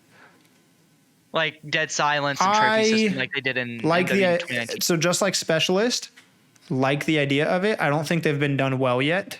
No. So like now they've been done long enough that now the question is, does Call of Duty just not have room for them? Yeah, I don't think it does. Like I just would rather have Dead Silence as a perk again. Like Ninja. That's what Ninja Dead Silence. I would take a well-executed Specialist over a well-executed field upgrade. I agree. Like I would rather get rid of field upgrade, just give us lethals and tacticals, and give us good specialists. Because look at the if you go back to Modern Warfare 2019, you look at what were the only two field upgrades that were used. It was Dead Silence and Trophy System. Yeah. Right? It's like, what's this like ammo thing? Like why do I need an ammo crate? Perfect. Movement, stealth, speed, which I guess could fall under movement. Yeah, that's movement. We had something movement, stealth, maybe something ammo related. Like scavenger. Maybe you have a category that has scavenger and like sleight of hand. That would be cool. Like some version of like one man army or something. I don't know. Like. Oh no! Are we bringing back noob tubes then? No. One man army does not replenish noob tubes. I think maybe it can replenish lethals. I agree with that because I think nades are not as powerful. I don't think they are. And if you make in this game they are. Well, and if you make it like the time to actually switch your class or whatever, like long enough, like you can't overly spam them. Yeah. 25 or like the 10-second noob tubes on Wasteland Modern Warfare 2. Yeah. Oh geez, I saw that maybe clip that fourth like a week perk ago. category can be like something your sleight of hand stuff like regarding that. your ammo, or your inventory if we want to include things like lethals and whatnot. Secondaries, launchers, shotguns, pistols. Don't think machine pistols need to be their own category.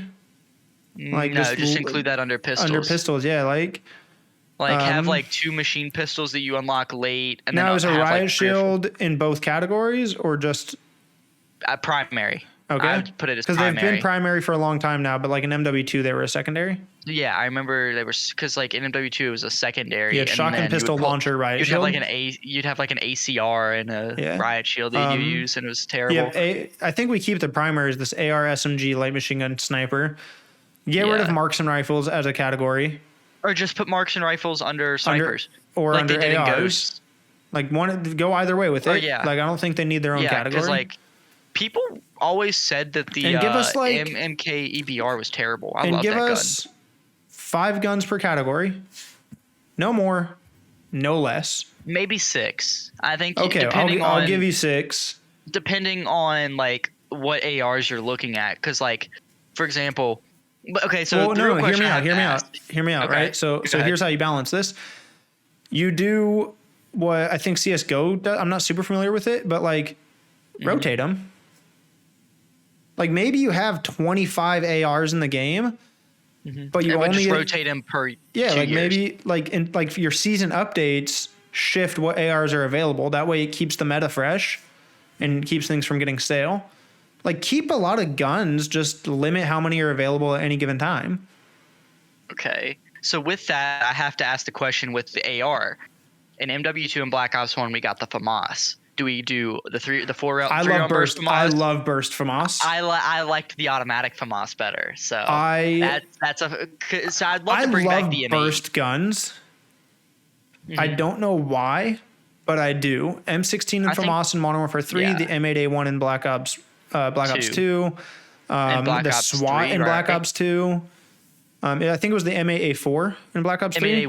Yeah, that was I think it was A4. Something like that, because it was a 4-round burst. But I like the burst FAMAS. I like both of them. I just like the burst more. I don't like the design of the burst FAMAS. I think that's what drew me away from it. I liked the design of the automatic one. I like both. Like you're talking the Black Ops 1. Yeah, it looked like a shark in Black Ops 1 to me. I don't know why. Or sometimes, a swordfish, I guess. So the M16 is better in MW2. If you use the holographic and the stopping power, it makes it basically a guaranteed 1 burst. I like the design of the FAMAS more, and so I would sometimes use it over the M16 just because it looked pretty.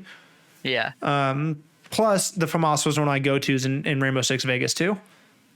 So like playing that being my FPS game before Modern Warfare 2, like I still have some nostalgia for that version of the gun. What else do we have? We have like AK-47. You need some version of AK, right? And you can have the AM94. You can have the AK. Like you can have different versions. Maybe you rotate. Maybe you have the burst and the fully auto up FAMAS. Maybe the burst and a fully auto M16. I think you do a fully auto, kind of like the NV4 from Infinite Warfare, or Here's a gun that I've always been intrigued with how they use it. The AUG, AR or light machine gun. AR. Because we've known it as an AR for a while now, but in MW2 the AUG was a light machine gun. Yeah, because it had that big banana mag at the bottom. Yeah. I think it's an AR. Or maybe that's something you can have both too, like Scar H and Scar L. Yeah, right. True. Small mag hits hard, bigger mag hits less hard. Less hard. The TAR, you can have an MTAR submachine gun from Ghost. You can have a TAR 21 AR from MW3. Like, tell me we're not creating the perfect Call of Duty game right now. We are doing this. Hey, yo, Call of Duty, hit us Activision, up. Microsoft. Microsoft, hit us up, hire us. I need a job after college. I don't know what I'm doing with my life. I graduate in May. Boom. We're here. SMGs. Think you have MP5, to have the UMP. MP5, MP5, UMP, Uzi. rotate it with the MP5K. Okay, yeah, I agree. Right? We have multiple versions of Uzi. UMP, what else? There's the P90. I love the P90 in like every game. I'm such a sucker just has for that. Too much recoil. That's the Not only thing I always. need lowered. Vector, we have to have the Vector, and then there's one more that we need to add. I think actually we're just making COD Mobile. Maybe. It's been a while since I've touched it. But I'm like, aren't these the staples of COD Online and COD Mobile is using guns from like every studio? We're looking at Modern Warfare 2 right now, but we need, like, what's the Black Ops variants of these? Like what was it in? Well, you had the the AK-74U. Well, you had the that was MP5K. MP5K. So you had MP5 in COD 4, MP5K in MW2. Yeah. And I think it was the MP5 again in Black Ops. Black Ops 1, yeah. Yeah. So like we've seen both studios use both. But we do need the AK-74U. You need the 74U. That's at 6. The Scorpion, or is that a machine pistol? Wait, because there was the Scorpion in Black Ops tiny. 2, and then I would put it as the machine pistol or you could just do the machine PT-2000. pistol with like the TMP. Yeah. We do not bring back the FMG9s. You don't do that.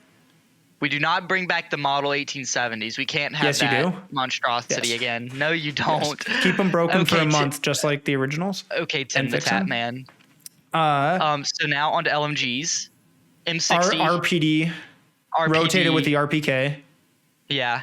Because the RPD was Modern Warfare, or no, Black Ops 1, and the RPK was, or no, it was the other two. RPK was Black Ops 1 or Black Ops series. But both very similar guns. What else is there? You have the, what did you just say? I never use the M60. Okay, yeah, that's what I was gonna say. The MG34. Yeah, MG34 from Modern Warfare 2. I mean, I could tell you, Modern Warfare 2 had the RPD, the AUG H bar, the LSAT, and the MG36 or MG34 or whatever. Or no, it was something like that. I can't remember the name of it. What was the? There was the RPK in Black Ops 1, and I don't remember any other LMG. There was one. I feel like there was one that looked kind of Galil-like. We gotta rotate in the Galil somewhere. Yeah.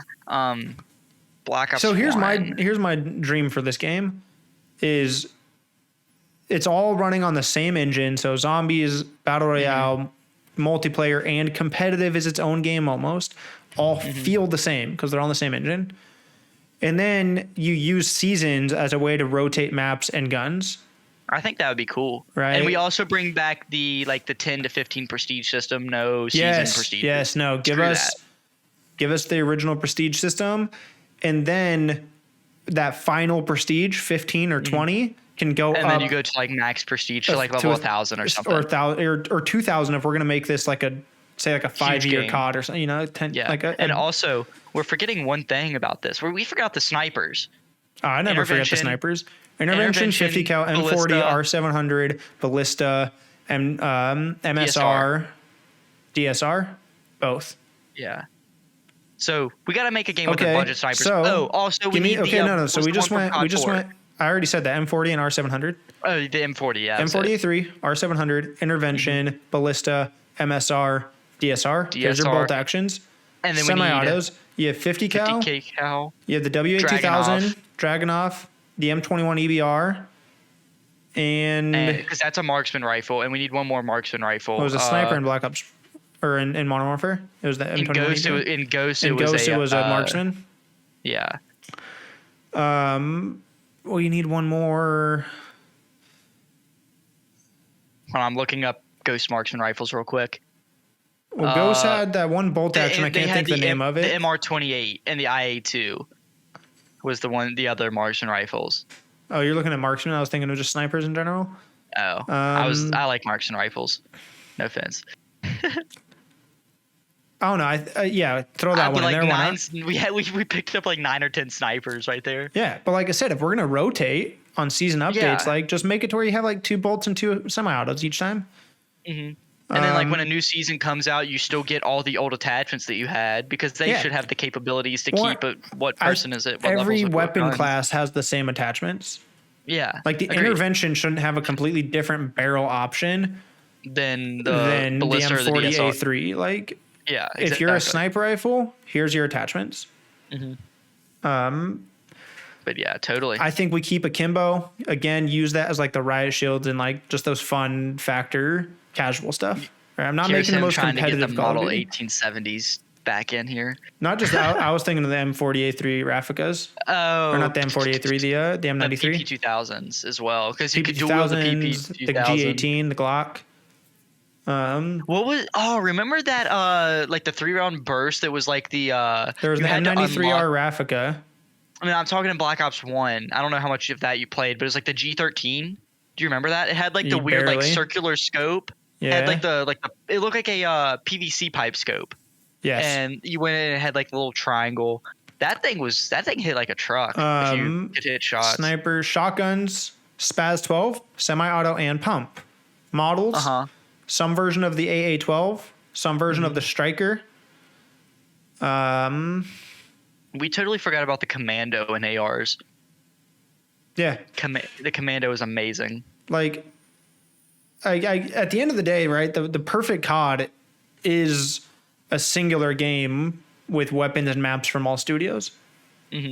Like, and like, okay, if we think of this perfect COD, what are the top 3 maps we're bringing back? Nuketown. I'm a Scrapyard guy.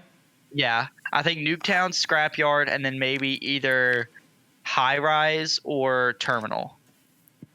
It's like the top 3 that you have to pick. I'm gonna go with either Freight or Sovereign from Ghost. Freight was good. I enjoyed Freight. I liked both of those maps very much. Sovereign was the one with the rain, right? No. Sovereign was an indoor like machine factory type thing. Yeah. Like, And you could hop up on the robot. It's the one that Proofy got the X Games gold on, the 4-piece or whatever. Yeah, that was clean. But I'll throw a Ghost map in there. Yeah, Ghost has made its way into like my nostalgia of games. Warhawk was a good one as well. Yes, I loved Warhawk. So when I was talking about the hybrid thermal, all I could picture was the Remington Warhawk down the middle. Yeah, no, actually on I think it was B-Bomb was the one by Water Tower. And that might be A. I think so. I don't know. But you could crouch under the little wooden stairs. Yeah, and look through to ambulance. Like that's literally. I forgot all the calls for that. Remington thermal hybrid. Yeah. Dude, the Remington was good, and it had like the slower that is fire one rate, of my favorite ARs in COD history. It was good. Totally worth it. So good. All right, let's move on. We'll wrap things up with the last 2 talking points.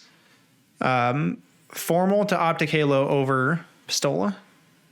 I don't like Pistola leaving. No offense to APG or anything, but I think that he performed a lot worse than Pistola did previously. So the last guy I talked to on this podcast is a big Halo guy. Understands the game really, really well on a mental level. And so I asked his opinion on it. He thinks it's long-term a bad move. Well, actually, we recorded it literally like a day or 2 before the announcement happened. And we discussed that Ola brings a lot of long-term knowledge. Like the longer a game is out, the more he will master it. He has a really high ceiling. It just takes him a while to get there. But he did say that APG is the dirty work player who like doesn't have the stats for it, but he does a lot of important stuff that goes under recognized, similar to what you saw from Karma on the Dynasty squad. Overall, I like it because I like Formal, and he needs to be on a team, and I would hate to see him on any team besides OpTic. But definitely. I also understand the mentality and the comms and the mental that Ola brings to the table. So I don't know how I feel about it. I would like to see Ola go into a coaching role with Lunchbox and stay with OpTic. That would be cool. That would be awesome. I'd like to see that. Or a sub role, like where I don't know if they do subs in HCS. I don't think so. But I guess the thing that since I've been watching so long and seeing Ola on OpTic a while back. Yeah, and the original. Not really knowing much about APG as much as I have seen with Ola. That's how I feel. I feel like APG needs to be dropped. Because I don't know who he is. Yeah. I don't know competitive Halo well enough to know what he brings to the table. Like, it's not like COD where it's like I can watch a match and like I pretty much know what's going on and what everyone's doing. Like, I've just been playing it so long. I'm not a Halo kid at heart. And so like I struggle with not understanding the game enough to know what APG is contributing and not knowing him as a player. See, and I think APG is more of that objective player that the team needs. Yeah. So I think that's why. Lucid, I'm becoming a big fan of. I love Lucid. He's nasty at the game. Yeah, like he's nasty. He's very good to watch. Like he's chill. Like he has all the qualities that I like in a player. Yeah. In and out of the game. Last thing I want to talk about, and this will be more, I guess, your time to shine. because you actually know about Valorant, even if you're not that greatest at it. What's up with OpTic Valorant?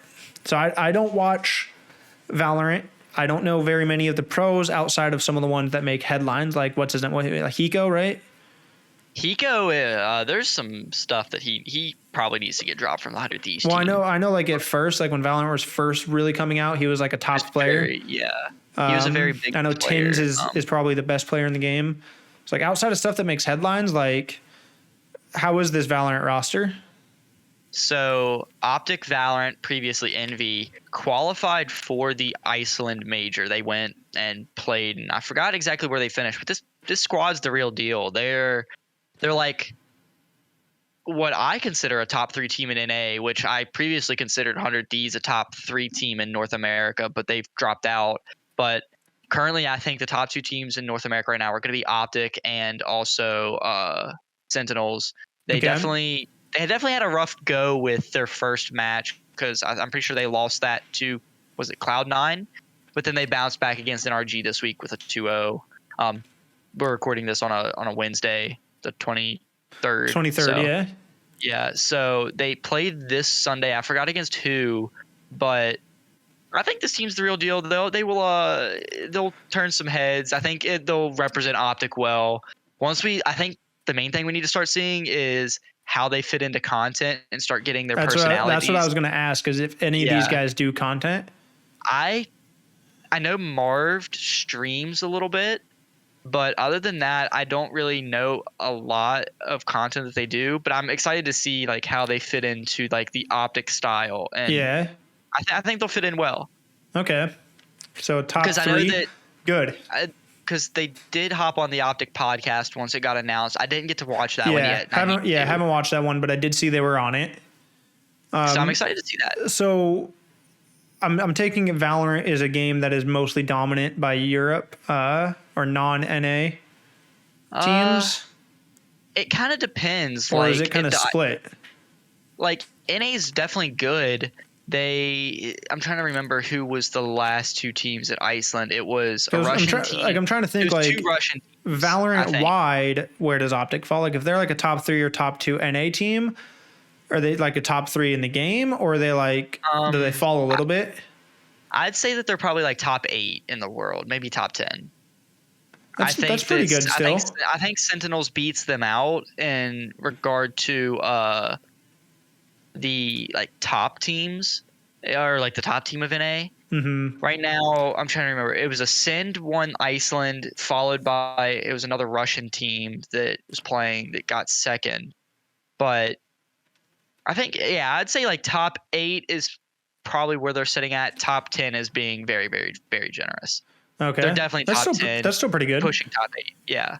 Because like Halo and COD are very NA heavy games. Yeah, definitely. I know far more teams and players in both those games and can follow the standings a lot better. Yeah, definitely. I can as well. So last thing I want to go over, I know that, for those listening and watching, you're going to see this after the major, but predictions for the Texas major? I know that, of course, OpTic did get off to a rough 0-2 I start. think OpTic makes it to grand finals. I think they do as well, or top 3. I blame the first 0-2 loss on the fact they were playing with delay. I think if they're not playing with that delay that was caused by like the coaching table or whatever, they go 5-0 for the week, or for the play-ins or whatever. I'd say grand finals versus FaZe. If not, they lose out to. I'm excited to see how kind of London plays. I'm excited to see how Surge does. Well, Surge played really good at kickoff, but they haven't been playing as good online. Yeah. So that's what I'm intrigued by. Is like So the first 2 years so far, Surge has not been impressive at all. I mean, pretty terrible team. Octane was throwing that team down. No cap. I think he caused issues with it. Yeah, I agree. But I am excited to see if they can kind of turn things around. My secondary team that I've become a big fan of is Rocker. So I'm rooting for them. I think that as an organization, they are doing literally everything right. everything. Like if you blow this up, right, 5-10 years from now when the league is very, very established, like Rocker is literally going to be a fan favorite team. Oh yeah, I think so as well. Like I think OpTic and FaZe and 100 Thieves are because they have so much history. But like compared to every organization outside of those three, I think the only two that are actually doing a good job with branding and stuff are Rocker and Subliners. Yeah, I think Boston, you'll see some good branding from them. I once think they we start will. kicking. Yeah, I think we will as well. They're doing good so far. Everything I've seen so far has been like promising. But a lot of these other teams have really enjoyed they did that like code to get into their merch site, so you had to like look up the. Did they? Yeah, so it was basically like I know their big thing Twitter, has been like this breaking the code hacking. and all that. Yeah. But for their merch drop that they did for like their hoodies and the t-shirts or whatever, they did like some old riddle that was from like some serial killer or something. I forgot exactly what it was, but you had to like basically it was called like Cicada 3301, which was like a letter name or something. And it was really cool because like you had to like look it up and you did some like your like Google search. You had to do some detective work. And I think that's cool. That's actually cool. Yeah, it's small, but it's interactive and engaging. And also, I think that you have a good personality with methods on the team currently because I love Tony. He's a great guy. Yeah, I love that guy. There was what did Rocker? So Rocker just tweeted Chef Tony something about their major. Yeah, they're gonna have a challengers event at their major. They're gonna have a challengers event, and there was something else on it as well. Let me get to it. But it was something I thought was really cool. So, okay, the Valhalla and the Ragnarok package. That's what it was. The Ragnarok package includes a 4-day hotel package, Valhalla 4-day pass perks, and access to exclusive events. So they're doing a good job with engagement and like exclusivity with their fan base. Something they did at Champs last year was actually get their fans, like if they were wearing like a Rocker jersey, like they were pulling people out of the crowd to participate in content and also handing out like glow sticks and like Rocker masks. Like that was cool. Yeah, I remember seeing that at they're like event people were very engaged with the fans, more than I've seen from anybody. Like I talked about this right after Champs, but like if I'm a new fan and I'm living in Florida, maybe I want to be a Mutineers fan because they're the Florida team. But if I'm like not super tied to them yet, I would very easily switch to Rocker if I went to an event and saw the cool stuff they were doing. And on top of that, like Rocker's performance is good. Yeah, I mean they're having a rough go so far, but last year, I mean they pulled off the Minnesota Miracle with the 4-0 reverse sweep against the Ultra, which was amazing. Well, and in MW 2019, they were one of the only teams that was actually able to slow FaZe down and like say, hey, FaZe, listen, you're not playing your game. You're playing our game. Our game, yeah. Which was interesting. Every team basically tried to match FaZe's speed, and Rocker was able to actually slow them down a little bit. Now, FaZe still came out on top most times, but like they've done a good job. They're definitely like my secondary. They were able to show that FaZe was able to bleed. I guess you could say. I guess they were able to get them to bleed, and like at the end of the day, my biggest takeaway is like they said, "Hey, we're going to play our game, and no one's going to stop us from doing that. In fact, you're going to play our game."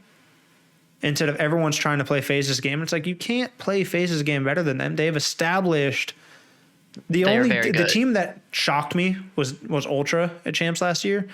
Yeah, I didn't think that by the time we hit Champs last year, I didn't think anyone was going to be able to keep up with FaZe's pacing. And Ultra, I think their ultimate downfall was like just not keeping up with that pacing consistently enough. But like the fact that they did. I think that the thing that the league needs more of is the European involvement, because back when MLG was a thing and we had the CWL, there's a lot more European teams that would just come out and play. Well, it's like, okay, one of my favorite players is Davey. Yeah. This guy's freaking hilarious. Like he's good at the game. What he's doing now. I know he streams and stuff now. I think he's doing challengers. But like he what was the one interview he had where he was like, we're not very good. Like he straight up said like, yeah, pretty much what we were expecting. We're pretty bad at the game. Yeah. And that's why I missed the CWL, is because you had all of these players that really weren't known. Yeah. And they would come and play against teams like, for example, that's OpTic why I miss like Open Bracket.